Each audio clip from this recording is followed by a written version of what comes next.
కొన్నిసార్లు మంచి స్క్రిప్ట్‌ని రిజెక్ట్ చేసి రాంగ్ డెసిషన్ తీసుకున్నానని ఫీల్ అవుతారు యాక్టర్స్. అదే కొన్నిసార్లు డిజాస్టర్ ఫిలిమ్స్‌ని రిజెక్ట్ చేసినందుకు హ్యాపీగా ఫీల్ అవుతారు. మరి అలాంటి ఏ మూవీస్ ఎవరి దగ్గరకు వెళ్లి ఒప్పుకోకపోవడంతో ఇంకో యాక్టర్స్ దగ్గరకు వెళ్లి డిజాస్టర్ అవ్వడం జరిగింది అనేది చూస్తే ఈ లిస్టులో ఏ హీరో ఏ డిజాస్టర్ మూవీస్ నుంచి తప్పించుకున్నారనేది వీడియోలో చూద్దాం. అంతకంటే ముందుగా వీడియోకి ఒక్క లైక్ కొట్టండి. అలాగే వీడియోని షేర్ చేయండి. మా ఛానల్ ని సబ్స్క్రైబ్ చేసుకోండి. మీకు తెలియదు కానీ ఈ వీడియో ప్రిపేర్ చేస్తున్నప్పుడు ఆ సినిమాలోని కొన్నిటిని గుర్తు చేసుకుంటున్నప్పుడు ఉందండి, మామూలుగా లేదు. ఇలాంటి మూవీస్ చేసి ఎవరెవరు నాన్ స్టాప్ అస్సాం బస్ ఎక్కారు, ఎవరెవరు మిస్ అయ్యారనే అనేది మొదలు పెడితే ఈ లిస్ట్ లో మొదటి మూవీ లోఫర్ మూవీలో పూరి జగన్నాథ్ తన మెయిన్ స్ట్రెంగ్త్ అయిన character designing and story writing ని బిజినెస్ మ్యాన్ తర్వాత ఏ లాకర్ లో లాక్ చేశాడో తెలియదు కానీ ఒక్కటంటే ఒక్క దాంట్లో కూడా పూరి మార్క్ కనబడడం లేదు. టెంపర్ పక్కకు పెట్టండి, అది రాసింది ఒక్కంతం వంశీ. యాక్చువల్ గా మెహర్ రమేష్ చేయాలి టెంపర్ మూవీని రవితేజతో పవర్ అనే టైటిల్ తో, కానీ అది ఎన్టీఆర్ పూరి కాంబినేషన్ లో వెళ్ళి సెట్ అయ్యింది. అది వేరే విషయం లేండి. ఈ లోఫర్ కూడా పూరి జగన్నాథ్ అర్పుల్ అనే సినిమాలు ఉంటాయి కదా, I mean last dozen movies చూస్తే అరవడాలు తప్ప ఏమీ కనబడవు. అవి ఎందుకు ఫెయిల్ అయ్యాయో అలాగే ఈ లోఫర్ కూడా అంతే అన్నమాట. లోఫర్ స్టోరీని పూరి జగన్నాథ్ మొదట నితిన్ కి చెప్పడం జరిగిందంట హార్ట్ అటాక్ టైంలో, కానీ చేంజెస్ కావాలని చెప్పడంతో ఆ టైంలో బ్రేక్ పడింది. నెక్స్ట్ కొన్ని సంవత్సరాలు గ్యాప్ తీసుకున్నాక వరుణ్ కి ఒక స్టోరీ చెప్పారు. అది నచ్చకపోవడంతో అప్పుడు పూరి జగన్నాథ్ లోఫర్ కథను చెప్పాడు. లోఫర్ కథ వారు ఫైనల్ చేశారు. వరుణ్ ఫైనల్ గా ఆ మూవీని రిలీజ్ చేశారు. ఇక ఆ తర్వాత మూవీ అనగనగా ఓ ధీరుడు. ఈ సినిమాలో అలాగే ఈ లిస్టులో రాబోయే ఇంకో సినిమా కూడా ఉంది. ఈ రెండు సినిమాలు ఎందువల్ల తీసి ఫెయిల్ అయ్యారన్నది మీకు తెలియంది కాదు. మగధీర వంటి వారియర్ బేస్డ్ సినిమా చేస్తే కలెక్షన్స్ ఎక్కువ వస్తాయని ఆలోచించి హెవీ లాసెస్ తెచ్చుకున్నాయి కొన్ని సినిమాలు. వాటిల్లో ఇది ఒకటి. శృతి హాసన్ హీరోయిన్ గా debut and Manchu Lakshmi villain రూపంలో ఏలియన్స్ అవతారం, అలాగే రాఘవేంద్రరావు కొడుకు అయిన ప్రకాష్ డైరెక్టర్ గా అరంగేట్రం. సో ఇన్ని అనుకున్నాక బడ్జెట్ నార్మల్ గా ఉంటుందా చెప్పండి, అంతా విఎఫ్ఎక్స్ అన్నట్లుగా ముందుకు వెళ్లారు. డిస్నీతో కొలాబరేట్ అయి చేశారు. డిస్నీ వాళ్ళు సౌత్ ఇండియాలో చేసిన మొట్టమొదటి సినిమా ఇది. దీని రిజల్ట్ తర్వాత వాళ్ళు ఇటువైపు కూడా చూడలేదు. మరి అలాంటి బాంబు పేల్చారు మన వాళ్ళు. అయితే ఈ సినిమాని సిద్ధార్థ్ కంటే ముందు కొంతమంది హీరోస్ రిజెక్ట్ చేశారు. బట్ వాళ్ళలో ఇద్దరు హీరోలు ఎవరో తెలిసింది. First junior NTR. Shakti movie okay చేశాక ఈ ప్రాజెక్ట్ తన దగ్గరికి వచ్చింది అంట.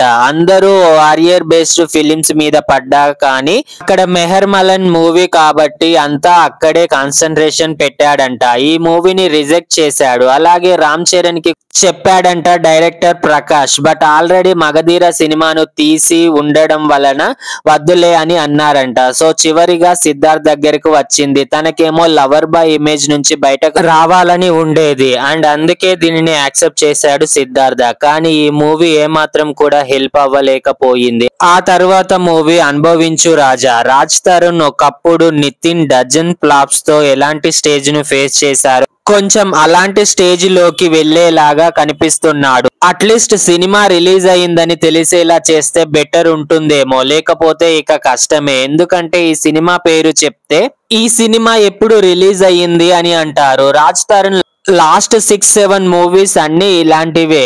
అనుభవం లేని రాజు, అనుభవం లేని మంత్రి వల్ల రాజ్యం ఎలా కుప్పకూలిపోతుందో ఈ రాజు సినిమా కూడా అంతే అవుతుంది. ఇది ముందే తెలుసో లేక తనకు సెట్ అయ్యే సినిమా కాదనో రవితేజ ఈజీగా నో అని చెప్పేశాడంట. ఇనిషియల్ గా తన దగ్గరికి ఈ ప్రాజెక్ట్ వచ్చినప్పుడు నెక్స్ట్ డైరెక్టర్ ప్రీవియస్ గా రాజ్ తరుణ్ తో ఒక మూవీ తీసి ఉండడంతో సో అతని దగ్గరికే మళ్ళీ వెళ్ళాడంట. అది డిజాస్టర్ ఇచ్చినా సరే అన్నపూర్ణ స్టూడియోస్ నుంచి రావడంతో వెంటనే ఓకే చెప్పాడు.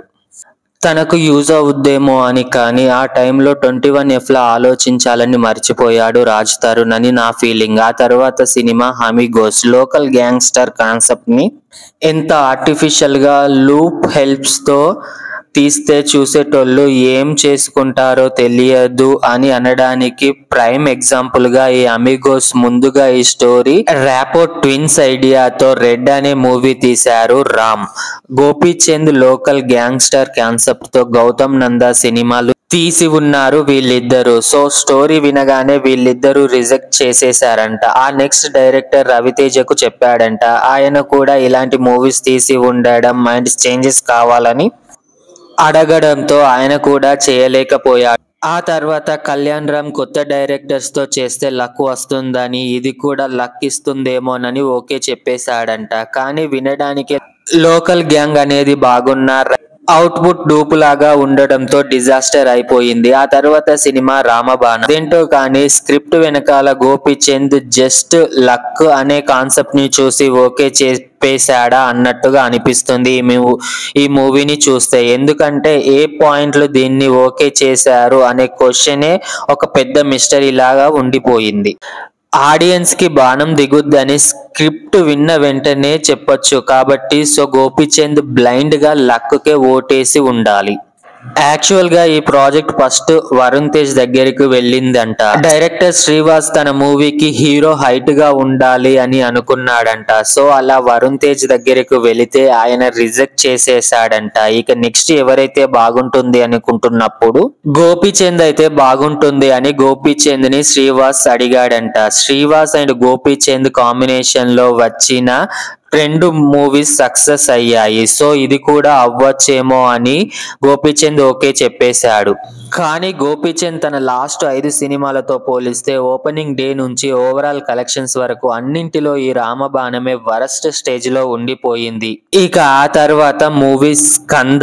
ఇక్కడ లార్డ్ బోయా వదిలిన బాణానికి తోడు గుణపం ఫ్రీగా వస్తాయి. ఎక్స్ట్రా పెయిన్ కూడా ఇస్తుంది. మనం ఎప్పుడూ చూడని కనివిరిని ఎరగని కొన్ని సన్నివేశాలు బోయపాటి సినిమాల్లో జరుగుతూ ఉంటాయి. అలాగే స్కందాలో కనుక చూస్తే ఫస్ట్ స్టేజ్ లో అన్నింటికంటే హెవీగా వర్క్ చేసే అండ్ డే అండ్ నైట్ పనిచేసే కొన్ని వందల ఫ్యాన్లు, స్టేజ్ 2 లో చూస్తే ఎథికల్ హ్యాకింగ్ నుంచి లేడీస్ హాస్టల్ రన్ చేసే ఫ్యామిలీ, అందులో ఒక డిఫరెంట్ క్యారెక్టర్, ఆ క్యారెక్టర్ కి ఇంకో ఆవగింజ లాంటి సెటప్ క్యారెక్టర్, మధ్యలో ఎందుకు వస్తున్నాడో తెలియకుండా వచ్చిపోయి ఇంకో గాంజా క్యారెక్టర్. ఇప్పుడు ఇంకొంచెం డోస్ పెంచి నెక్స్ట్ స్టేజ్ లోకి వెళ్లి చూస్తే సీఎంలతో పేకాట, తీవ్రవాదులు కూడా వద్దురా బాబు అని చెప్పి పారిపోయే అంత అరాచకాలు, ఫోన్లో అరిస్తే ఇక్కడ దుమ్ము లేవడం లాంటి కొన్ని వందల విన్యాసాలు, ఇలాంటి ఓవర్ యాక్షన్. మరి అలా తీసిన ఈ సినిమా మహేష్ బాబుకి మొదట చెప్పారని తెలిసినప్పుడు నాకైతే మహేష్ బాబు ఇన్నర్ ఫీలింగ్ ఎలా ఉందో, ఆయన రియాక్షన్ ఎలా ఉంటుందో తెలుసుకోవాలని అనిపించింది. ఇదే కాదు, మహేష్ బాబుకు ఇది వరకు కూడా కొన్ని స్క్రిప్ట్స్ చెప్పారంట బోయపాటి. కానీ మహేష్ ప్రతిసారి నమస్కారం చెప్పి పంపేవారంట. ఇక ఆ తరువాత మూవీ శక్తి. ఈ శక్తి మూవీని మెహర్ రమేష్ డైరెక్ట్ చేయడం జరిగింది. ఈ కాన్సెప్ట్ వినగానే ఎన్టీఆర్ గారు ఓకే చెప్పేశాడంట. ఎందుకంటే ఆ టైంలో అందరూ ఇలాంటి మూవీస్ చేయడం వల్ల యూజ్ అవుతుందని ఎన్టీఆర్ గారు అనుకున్నారు. కానీ ఇది తన కెరియర్ కే దెబ్బ పడుతుందని ఆలోచించలేదేమో పాపం. ఈ కాన్సెప్ట్ ప్రకారం శక్తి పీఠాలు, జ్వాలాముఖి అంటూ కొన్ని పవర్ఫుల్ వర్డ్స్ ని పౌడర్ జల్లినట్టు చల్లుతూనే ఉంటారు. ఎల్లప్పుడూ మరీ అంత పవర్ఫుల్ మీ పెట్టినప్పుడు ఇంటెలిజెన్స్ కి అంతు చిక్కని సన్నివేశాలు జరగాలి. అందుకే మెహర్ అన్న తన బ్రెయిన్ ని స్ట్రాంగ్ చేసి కొన్ని అద్భుతాలు క్రియేట్ చేశాడు. అందుకేనేమో ఇంతటి హాలీవుడ్ రేంజ్ సినిమాకు తాను సరిపోనేనేమోనని రిజెక్ట్ చేసి ఉంటాడు ప్రభాస్. అదేంటి అని అడిగితే అవును, మీరు విన్నది కరెక్టే. కంత్రి మూవీ అయిపోయాక ప్రభాస్ కి మెహర్ అన్న ఈ 2 స్క్రిప్ట్స్ చెప్పాడంట. అందులో ఫస్ట్ చెప్పింది ఇది శక్తి మూవీ, ఆ తర్వాత చెప్పింది బిల్లా.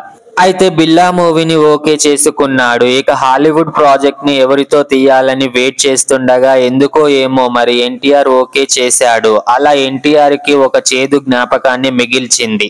ఇవండి తమ దగ్గరికి వచ్చిన ఫ్లాప్ స్క్రిప్ట్స్ వల్ల కొంతమంది హీరోలు సేవ్ అయ్యారని చెప్పుకోవచ్చు. అదే మూవీస్ వల్ల కొంతమంది హీరోలు బలైపోయారని చెప్పుకోవచ్చు.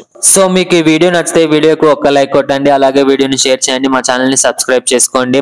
మీకు తెలిసిన ఏ మూవీ ఏ హీరో రిజెక్ట్ చేశారన్నది కమెంట్ బాక్స్ లో కమెంట్ చేయండి. Bye friends.